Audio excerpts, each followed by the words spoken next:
এখানে জনসংযোগ হলো আমাদের সাগরঝরা দিয়ে বেরিয়ে পরে আমরা শুরু করলাম। সকাল থেকে আমরা একটা ওই স্মরণ সভায় আমি গেছিলাম। আমাদের একজন একনিষ্ঠ কর্মী এবং আমাদের নেতৃত্ব তিনি গত হয়েছে, সেখানে আমরা স্মরণ সভা করে আমি এখানে বেরিয়ে পরে এলাম সাগরঝরা দিয়ে। না, মনোনয়ন জমা দেওয়ার আগেও আমাদের 10% আশা, এবং মনোনয়ন জমা দেওয়ার পরে সেই আশাটার আরও বেশি বেড়ে গেছে। কারণ গতকাল যেভাবে জনসমুদ্র দেখা দিয়েছিল ধুপগুড়িতে আমাদের সমর্থন। আজ কতক্ষণ প্রচার চলবে?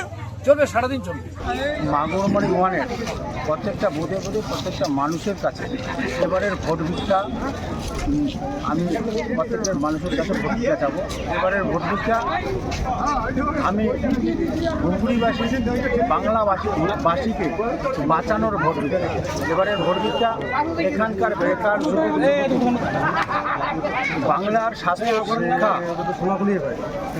শিল্প, বাংলার ঐতিহাসকে আবার পুনর্নির্মিত করা।